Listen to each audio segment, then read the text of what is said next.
Well, hello there, Dippers, and welcome back to episode 75 of the Knuckle Sammich podcast, the official MMA podcast of Sauce on the Side.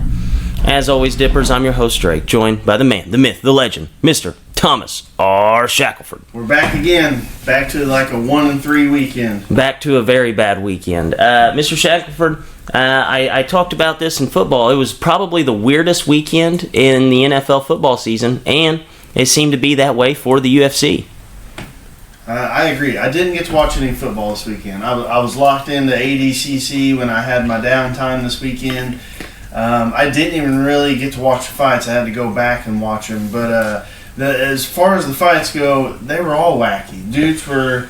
It was just wacky. So I don't know what happened in NFL, but I know the fights were wacky. So if it was even comparable... and we had a wild weekend. Yes. I think there was 3 upsets, maybe 4 on the main card. Yeah. And they were, pretty substantial upsets. We're talking guys who were, plus 200 to win.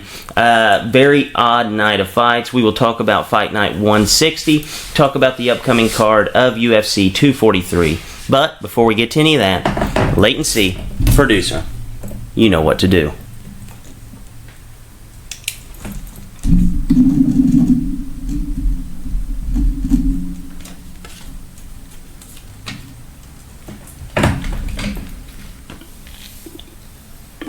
All right, Mr. Shackelford. So we talked about it being kind of a wacky weekend for MMA, and we'll go ahead and talk about the main event first. We had picked Jack Hermansson to win the fight against Jared Cannonier, and Cannonier ends up winning in the second round, about 30 seconds in. Ends up finishing the fight, wins by TKO. What were your thoughts about that fight in particular? Hermansson just didn't get started. He's got that herky-jerky stand-up style, and he was kind of throwing... He kind of throws these funky leg kicks that are... They can be effective and they can be a nuisance, but they didn't seem like they were hurting Cannonier at all. And he does it from long range. But when he got into range, he was getting stung. He did get some nice takedown attempts in the first period. He probably won the first round just by... being a little more active. He got a takedown. He was attempting some takedowns. He probably won on the scorecards, but if you would have watched the fight, you would have known he was in trouble. Just because he couldn't keep Cannonier down, and anytime he got close to Cannonier, he looked gun-shy, because Cannonier can freaking punch. Yes. Second round, he comes out. I believe he was trying to take down, but he just dipped his head, and Cannonier hit him with a murderous uppercut, put him down, and man, that ground and pound, they weren't landing flush, like they were punching through like his guard, like he had his hands up like a hand guard, like a shell, but they were crushing him. Like he did not get up very fast. He didn't get knocked out stone cold, and they weren't even clean shots, but Cannonier can punch like a tank, man. Yeah, and we've seen it in times past with Cannonier, like, he has wins over a guy who picked up one of the biggest wins of the night, Ian Cutelaba, and that was at a weight class up. Now we've seen Cannonier move down. He beats a guy that's Jack Hermansson, who's one of the hottest in that weight class. Hermansson hasn't lost since 2016, other than the one fight against Thiago Santos, who went toe-to-toe with John Jones. Now we're looking at a Cannonier with 3 huge wins at that division, hasn't lost since he's moved down. What do you think is next for Cannonier at this weight?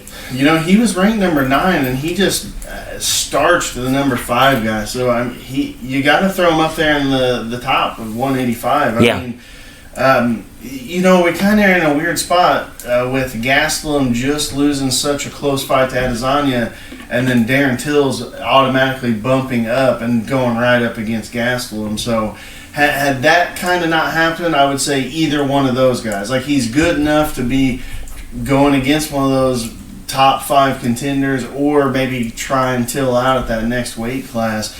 One thing we talked about Cannonier last week was he was on a 2-fight win streak, now 3-5, but when I look at his wins, and this is at 205, he's lost to Dominic Reyes, Jan, and Glover. And then his other losses... And two of those went the whole distance. Yeah, and his other loss is to Sean Jordan, who we talked about, the LSU running back, who was a very good heavyweight. But heavyweight's just one of those, you either knock out or get knocked out. So they've got to give him a top... I mean, he just had a top 5, so he's got to be in there, the Gastelum area. I'm trying to think who would be the other...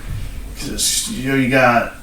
Whitaker, Adesanya, that's 1-1 basically. Gastelum's 2. I'm trying to think who 3 and 4 would be. I can't think of the top of my head right now.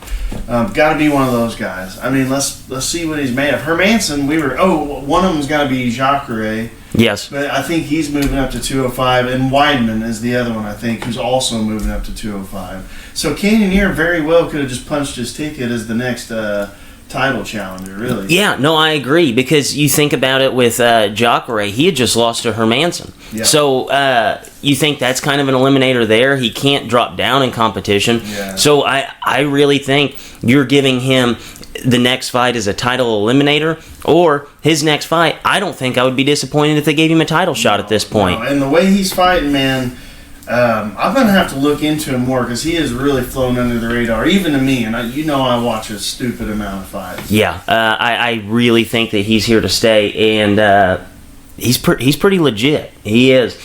So next up, we had Gilbert Burns beating Gunnar Nelson in a decision. Gunnar Nelson, I think, has kind of ran himself into a weird spot now. What do you think would be next for both of these fighters? As far as Gunnar goes, it's almost like his style is, they've figured him out. He's kind of a karate style, but really he wants to get you down to the ground. Now, to me, the biggest problem with that is that distance coverage.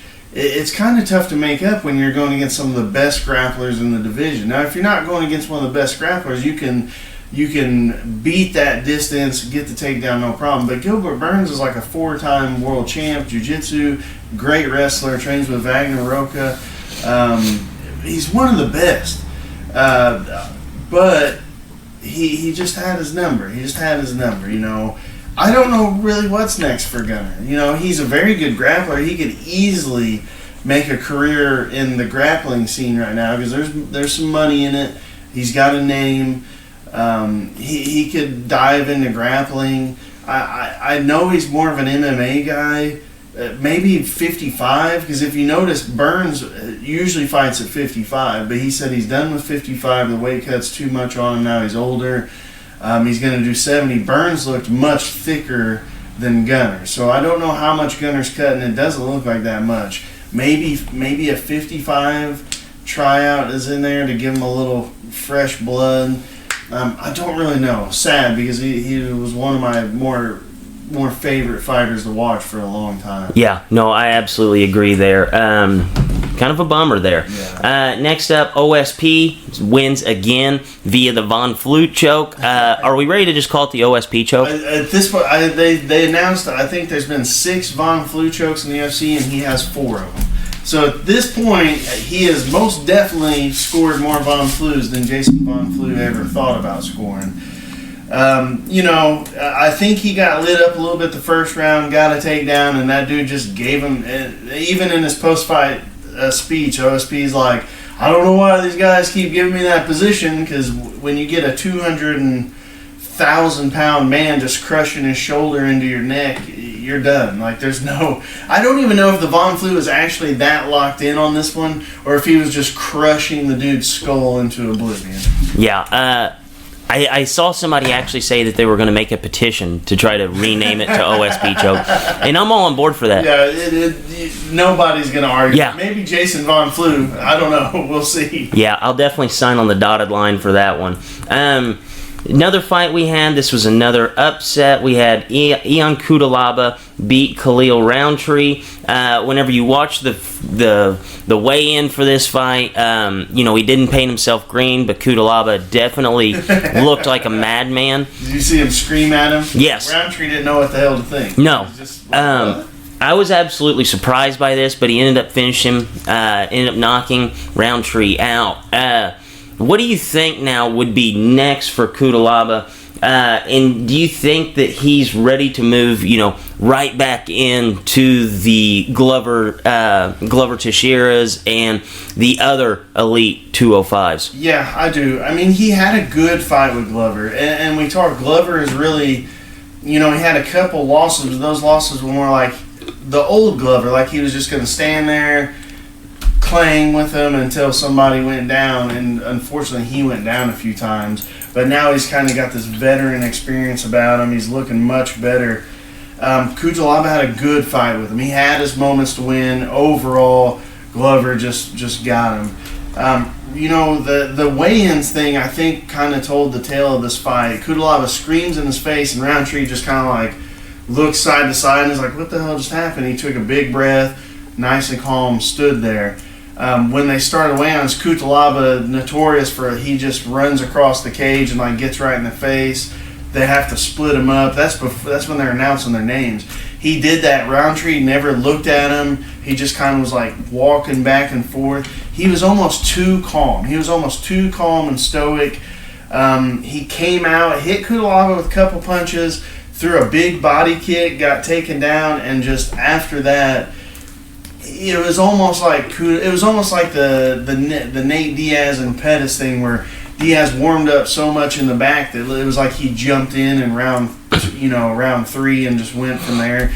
Cutelaba was already, there was no filling out process. He knew what he was doing, went straight for it, just take down over and over and over. And Roundtree, he didn't even really look hurt, but he didn't have an answer for those takedowns over and over.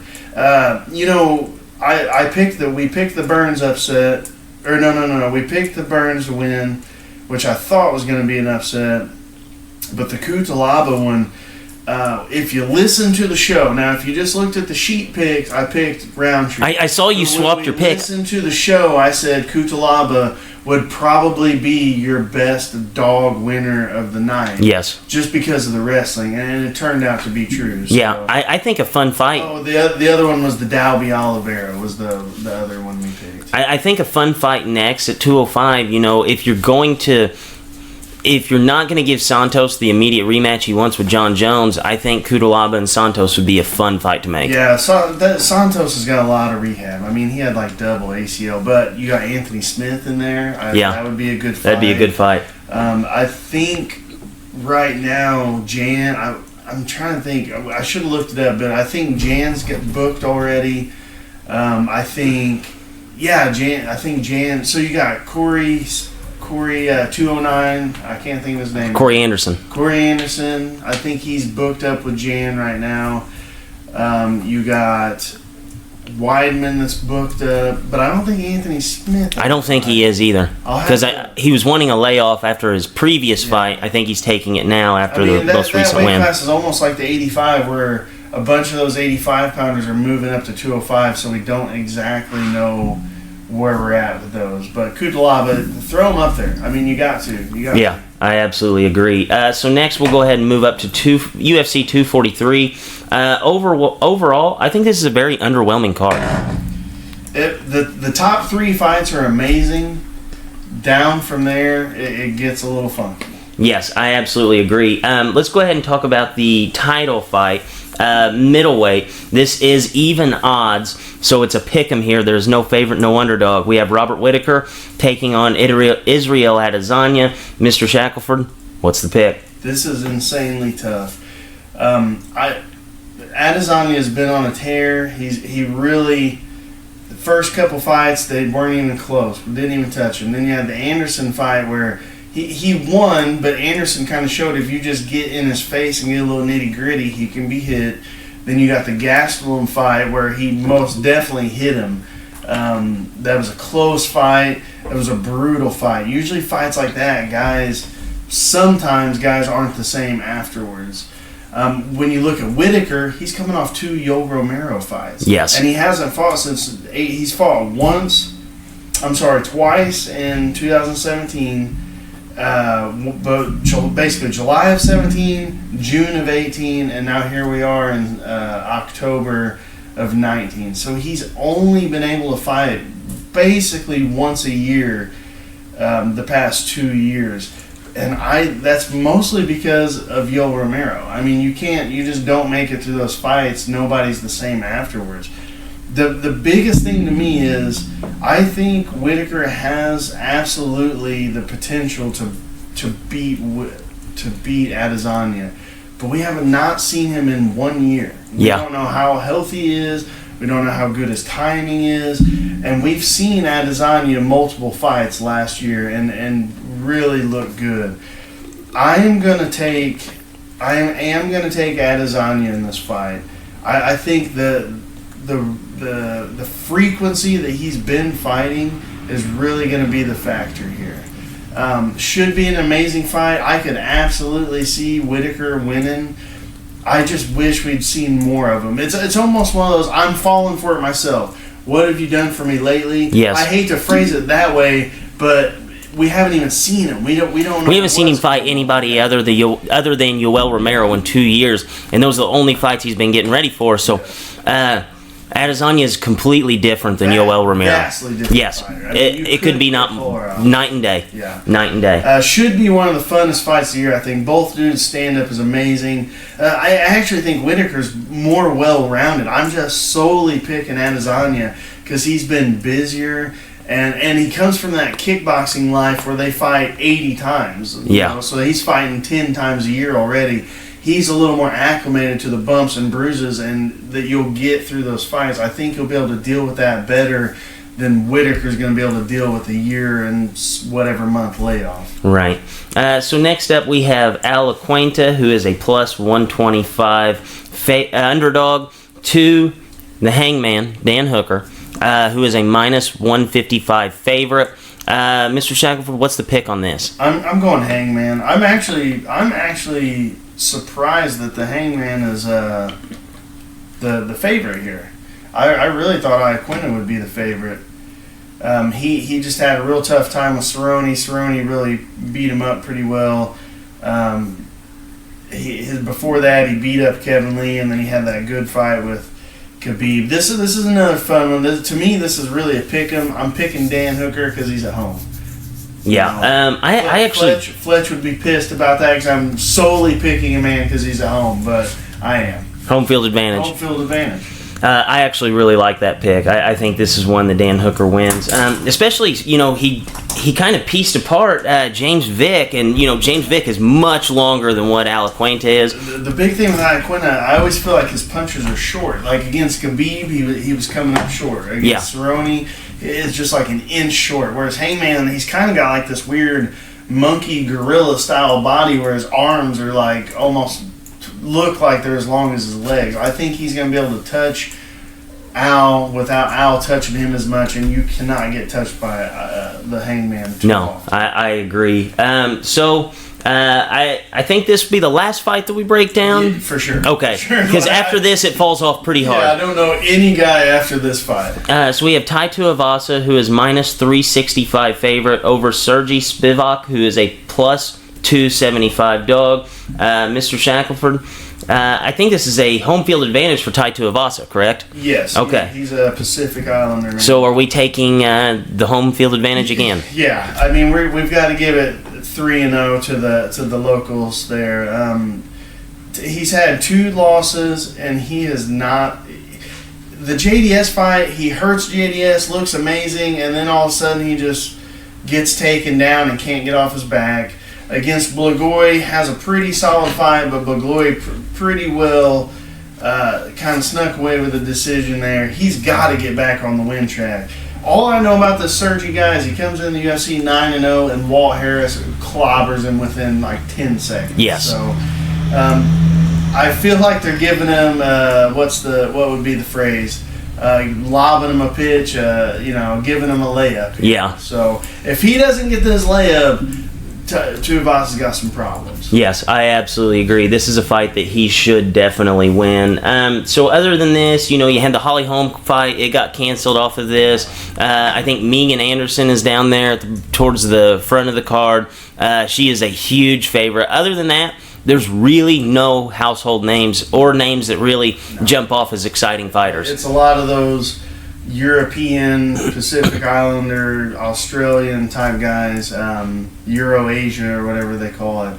I'm sure the fights are going to be great. It's the main thing is it's not a free card.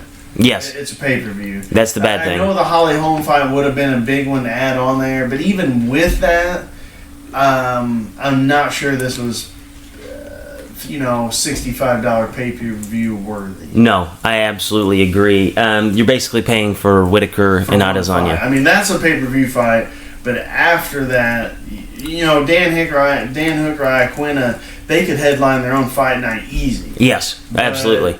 Not a lot of meat to the bones on this one. No, I absolutely agree. So is there any news or notes or anything that you were wanting to discuss before we wrap this show up? Just ADCC this past weekend, former guest John Blank got 2 huge upsets. He loses in the semis to the really the favorite Craig Jones. He looked amazing, man. He entered in the absolute division also. Went down, but the dude just came to fight. He was one of my favorite guys to watch. He basically he either submitted or got submitted. That's my favorite style of jiu-jitsu. Kill or be killed. Gary Tonin looked amazing. He got 3rd in his weight class. Really, the championship match was in the semis there. Then, as far as he jumped in the absolute, he had to face his student. Gordon Ryan is his student. He had to face him. Gordon Ryan's like 30-pound weight advantage. Did get the tab. Gordon Ryan goes on to win the absolute, won his weight class. One of the coolest events you could ever watch. We talked about it a little bit. It would be boring for anybody that's watched that's just not balls deep in jiu-jitsu, but that's how I spent my weekend. I mean, I didn't really watch the fights much. I went back, watched replays, watched some of the bigger ones, but that's how I spent my weekend. All right. Dippers, hopefully you enjoy UFC 243. There's not going to be a whole lot there for you, though. And we'll be back to picking fights next week. Hopefully we get back on the winning column, give you a 3-0 day. And on that note, for Drake, for Mr. Shackle, for Dippers, as always, stay saucy.